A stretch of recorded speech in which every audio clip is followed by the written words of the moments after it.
Michael জ্যাকসনের আয় ও তার মৃত্যু। মাইকেল জ্যাকসনের জন্ম ২৯ আগস্ট ১৯৫৮ সালে যুক্তরাষ্ট্রের ইন্ডিয়ানার গ্যারি শহরে। তিনি ছিলেন জ্যাকসন পরিবারের ৮ ভাই বোনের মধ্যে সপ্তম। ছোটবেলা থেকেই মাইকেল ছিল অত্যন্ত প্রতিভাবান এবং তার বাবার তত্ত্বাবধানে তিনি খুব কম বয়সে সঙ্গীত জগতে প্রবেশ করেন।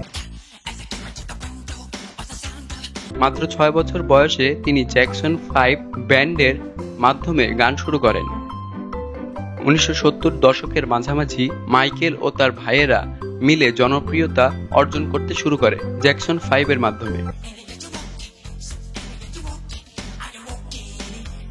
এর ফলে তিনি শুরুর দিকে বিশ্বব্যাপী পরিচিতি লাভ করেন, কিন্তু ১৯৭৫ সালে তিনি একক ক্যারিয়ারের পথে হাঁটেন এবং ১৯৭৯ সালে প্রকাশিত হয় তার অ্যালবাম অফ দি ওয়াল, যা এক নতুন দিক উন্মোচন করে।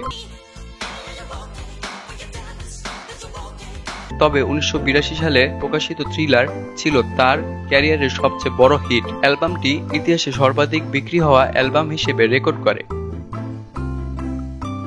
মাইকেল জ্যাকসনের জীবন ছিল এক ধরনের মহিমাময় বিলাসিতা। তার বিলাসবহুল জীবনযাত্রা ছিল উপভোগ ও সৃজনশীলতার এক জ্বলন্ত উদাহরণ। মাইকেল জ্যাকসনের সবচেয়ে বিখ্যাত বিলাসবহুল সম্পত্তি ছিল নেভারল্যান্ড র্যাঞ্চ।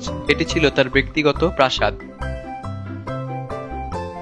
যেখানে ছিল একটি বিশাল চিড়িয়াখানা, একটি ছোট skating ring, swimming pool, cinema hall এবং ছোট অ্যামিউজমেন্ট পার্কও।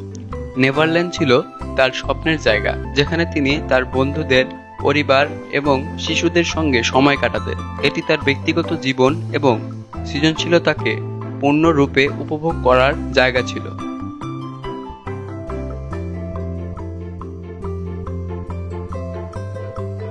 মাইকেল জ্যাকসন তার অভিনব ফ্যাশন সেন্সের জন্য পরিচিত ছিলেন। তার স্টাইল ছিল একেবারে ইউনিক। তার সিগনেচার ছিল কালো জ্যাকেট, গ্লাভ এবং লো স্লিং প্যান্ট। তার পরনে ফেরেরো হ্যাট ছিল, আর তার প্রতিটি পোশাকের ডিজাইন ছিল অত্যন্ত আধুনিক। তার স্টাইল শুধু সঙ্গীতেই নয়, পুরো ফ্যাশন দুনিয়ায় বিপ্লব ঘটিয়েছিল।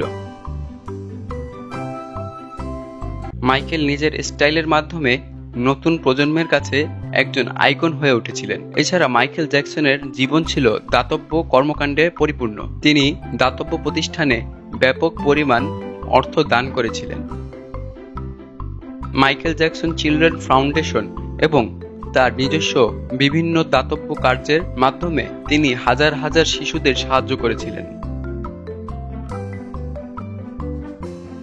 মাইকেল জ্যাকসনের আয় সম্পর্কে কথা বললে তার আয়ের পরিমাণ ছিল অবিশ্বাস্য। তার ক্যারিয়ার ছিল একে একে সফলতা, বিতর্ক এবং সঙ্গীত শিল্পের অবিচ্ছেদ্য অংশ।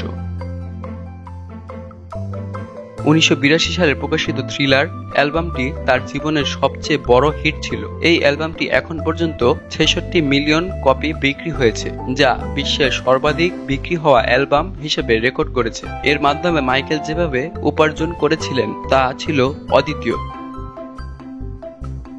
শুধু অ্যালবামের বিক্রি নয়, তার রেকর্ড ও কনসার্ট ট্যুর থেকেও তিনি প্রচুর আয় করেছিলেন। মাইকেল জ্যাকসনের ব্যাড ওয়ার্ল্ড ট্যুর এবং হিস্ট্রি ওয়ার্ল্ড ট্যুর পৃথিবী জুড়ে ব্যাপক সাফল্য অর্জন করেছিল। হিস্ট্রি ওয়ার্ল্ড ট্যুরে তিনি $১৬০ মিলিয়ন আয় করেছিলেন। মাইকেল জ্যাকসন ১৯৮৫ সালে বিটলস সঙ্গীত অধিকার কেনেন $৪৭.৫ মিলিয়ন। এই সিদ্ধান্ত তাকে পরে বিশাল অঙ্কের আয় এনে দেয়। এছাড়া পাবলিক ডোমেইন এবং সোনি মিউজিক এর সঙ্গে তার ছিল চুক্তি, যেটি তার আয় বাড়ানোর ক্ষেত্রে খুবই গুরুত্বপূর্ণ ভূমিকা পালন করেছে।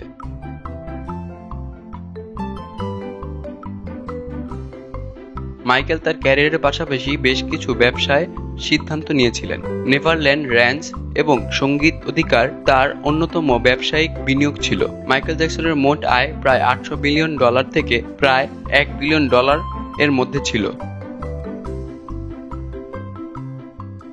তার এই আয়ের উৎস ছিল তার অ্যালবাম বিক্রি, কনসার্ট, ব্যবসায়িক বিনিয়োগ এবং ব্র্যান্ড মালিকানা। মাইকেল জ্যাকসন ২০০৯ সালের ২৫ জুন মারা যান। তার বয়স ছিল মাত্র ৫০ বছর। তিনি লস অ্যাঞ্জেলেসে গুরুতর হৃদযন্ত্রের ক্রিয়া বন্ধ হয়ে মারা যান। মাইকেল জ্যাকসনের মৃত্যুর পর তার পরিবার এবং ভক্তদের জন্য এটি ছিল একটি অবিশ্বাস্য ধাক্কা।